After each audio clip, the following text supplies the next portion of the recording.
Assalamualaikum dan salam sejahtera keluarga Malaysia. Anda bersama saya Muhammad Syarif Samawang dalam Berita Pagi Sabah edisi Sabtu 11 Jun 2022. Kementerian Pelancongan, Kebudayaan dan Alam Sekitar Sabah KEPKAS akan mengemukakan cadangan kepada syarikat penerbangan Singapura dalam tempoh terdekat bagi menambah laluan penerbangan ke daerah Tawau dan Sandakan.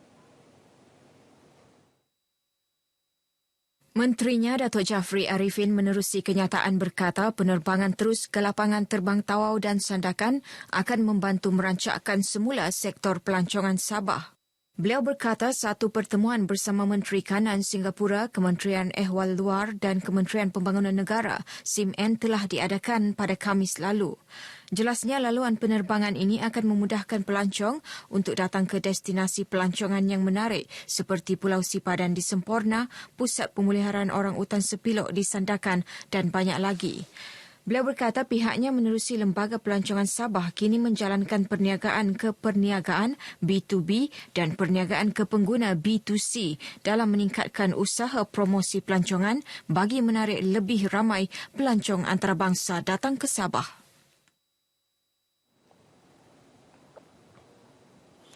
Perkembangan semasa COVID-19, angka jangkitan harian melonjak kepada 87 kes semalam meningkat 20 kes berbanding sebelumnya. Angka itu menjadikan kes harian COVID-19 di Sabah meningkat 5 hari berturut-turut.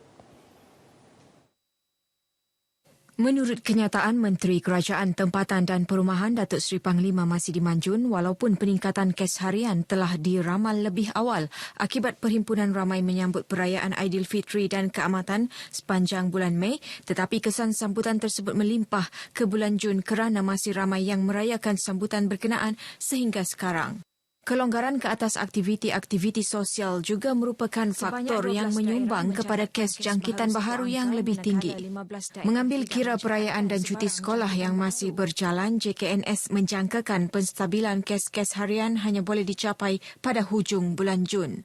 Semalam, 8 daerah mencatatkan jumlah jangkitan harian yang lebih tinggi daripada sebelumnya berbanding 4 daerah yang mencatatkan penurunan kes harian. Sebanyak 12 daerah mencatatkan kes baharu satu angka manakala 15 daerah tidak mencatatkan sebarang jangkitan baharu. Daerah Kunak dan Telupit pula diisytihar zon hijau setelah tidak mencatatkan sebarang kes baharu selama 14 hari berturut-turut.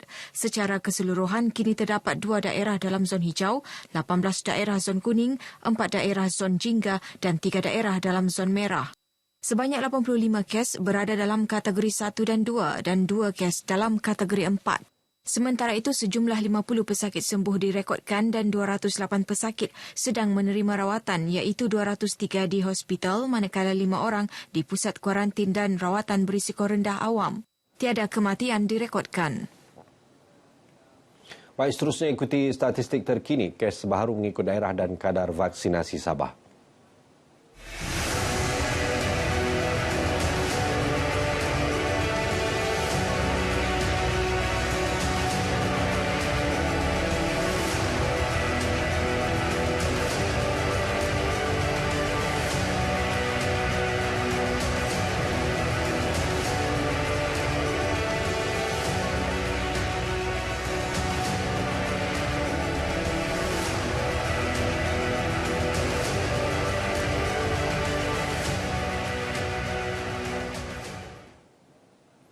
Seramai 57 ahli Persatuan Veteran Angkatan Tentera Malaysia PVATM Cawangan Kota Belud terdiri orang kurang upaya, balu dan mangsa kebakaran dari Kampung Pantai Emas dan Kampung Bugarun Rosok menerima sumbangan daripada Yayasan Nur Jauhar YNJ.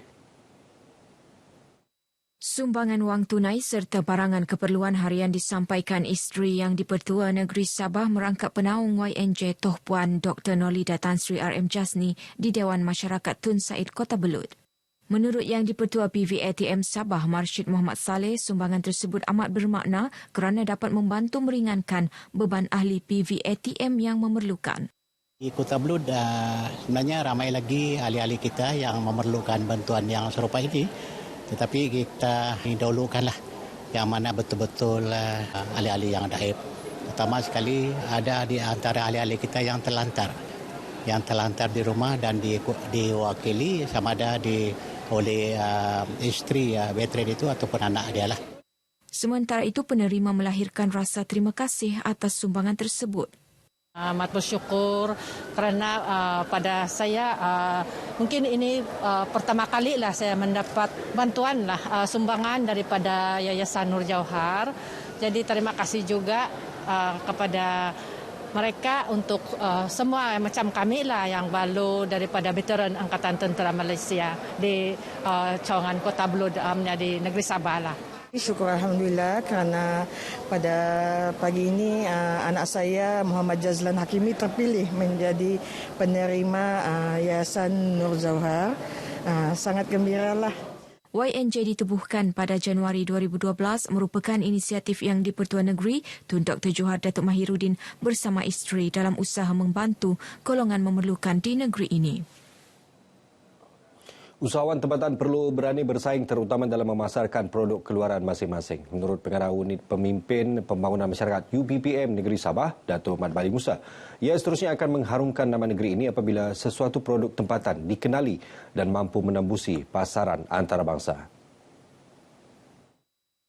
Para usahawan kita supaya dapat menceburi bidang perniagaan dan pada masa sama juga mengharumkan negeri Sabah ini kerana orang Sabah sudah semakin berani untuk berniaga dan ini adalah suatu usaha yang harus kita perkasakan kerana kita sudah maklum semakin ramai kita punya rakyat khususnya di Malaysia ini apabila terkesan dengan pandemi COVID-19 ramai yang sudah berusaha untuk berdikari dan pada masa sama juga ini adalah merupakan usaha yang perlu kita perhebatkan. Beliau berkata demikian kepada RTM selepas merasmikan pelancaran sebuah syarikat penghilang lampin pakai buang kanak-kanak di Kota Kinabalu. Beliau turut berharap usahawan tempatan yang telah berjaya membantu mereka yang baru mula menceburi bidang perniagaan. Sempena sambutan ulang tahun ke-50 Perpustakaan Negeri Sabah dan Bulan Perpustakaan 2022, pelbagai aktiviti menarik diadakan bagi menggalakkan orang ramai berkunjung ke perpustakaan dan menggunakan perkhidmatan disediakan. Penolong Pegawai Perpustakaan Bahagian Komunikasi Korporat Sabah Aina Idris berkata aktiviti tersebut akan dijalankan secara fizikal dan secara dalam talian bagi memberi peluang kepada semua lapisan masyarakat untuk turut serta. Antaranya Top Borrower, Golden Ticket, pertandingan penulisan kreatif, pertandingan fotografi, pertandingan peribahasa dan pertandingan bercerita dewasa. Kita berharap sepanjang penganjuran aktiviti ini kita satu mendapat sambutan daripada orang ramai. Kedua, kita tidak membuka hanya kepada golongan kanak-kanak tapi semua sama ada dewasa, remaja dan hadir beramai-ramai supaya bukan saja kita menggunakan perkhidmatan yang ada di pustakaan tapi kita menggalakkan orang ramai untuk membaca dalam apa juga kaedah. Beliau ditemui pemberita RTM di Wisma Perpustakaan Kota Kinabalu. Bulan perpustakaan ini berlangsung dari 1 Jun hingga 30 Jun 2022. Perasmiannya diadakan pada 14 Jun, dijadual dirasmikan oleh Menteri Sains, Teknologi dan Inovasi Sabah, Datuk Yaakob Khan. Borang penyertaan boleh didapati menerusi laman Facebook Perpustakaan Negeri Sabah. Usaha menanam 40 juta pokok di seluruh negeri diharap dapat menjamin sumber bekalan bahan mentah yang mencukupi kepada industri berasaskan kayu bagi tempoh jangka panjang. Timbalan Ketua Konservator Hutan, Perancangan dan Pengurusan Awang Suman berkata, bagi menjayakan usaha itu, aktiviti menanam pokok dan naik taraf nursery di negeri ini perlu dipertingkat.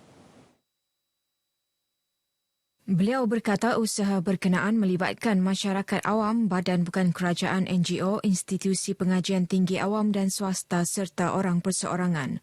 Beliau berucap demikian merasmikan pertandingan pidato dan kuis perhutanan peringkat wilayah Perhutanan Kudat di Kudat. Turut diadakan pertandingan pidato dan kuis perhutanan melibatkan sekolah di negeri ini yang menyaksikan pelajar SMK Tandek 2 Kota Marudu, Siti Nur Syakira Arifin dinobatkan sebagai johan pertandingan pidato. Tempat kedua dan ketiga masing-masing disandang Siti Shaniza Abdul Ghani dari SMK Pinggan-Pinggan Pitas dan Onel Isaac Roslan dari SMJK Lok Yuk Kudat. Bagi kuis perhutanan, johan dimenangi oleh SMK Pinggan-Pinggan Pitas, manakala tempat kedua SMJK Lok Yuk dan SM St. Peter Kudat. Tempat ketiga disandang SMK Tandek 2 Kota Marudu. Cuti persekolahan dimanfaatkan ibu bapa dengan menyusun pelbagai aktiviti menarik, bermanfaat dan menambah ilmu pengetahuan anak-anak. Salah satunya dengan mengunjungi Petro Science Play Smart Kota Kinabalu yang menyediakan pengalaman mengenai ilmu sains secara berbeza. Biasanya kami bawa dorang aktiviti di luar lah supaya kurang dorang gunakan gadget lah, dari tengok TV ke telefon. So usually bawa dorang pergi beach yang begini, at least adalah pengetahuan kan. Budak-budak ni dorang suka eksperimen, so sesuai lah kalau datang sini. So at the same time dorang ada yang fun tapi educational gitu. Jadi macam sesuai, the kids suka kan benar-benar experimenting, at least knowledgeable lah macam tu. Biasanya kalau cuti sekolah kami bawa macam pergi Petro Science lah untuk orang explore. Sebab biasa kalau sekolah dorang kan fully di sekolah, so at least di sini dorang boleh belajar pasal sains, and then buat batik macam tu lah untuk macam diorang punya education juga selain daripada pergi sekolah. So ini kira macam education yang direct untuk diorang lah. Membuat aktiviti sains, dapat belajar sains tentang teknologi, melukis. Pergi sini mau jelajah Petro Science ni, kayak mau mencari ilmu baru.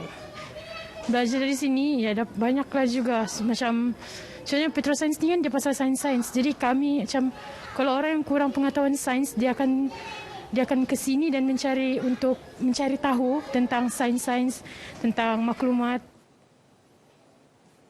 Baik, paparan tadi mengakhiri berita pagi Sabah untuk edisi kali ini. Saudara, jangan lupa sentiasa amalkan kawalan kendiri kerana COVID-19 masih ada.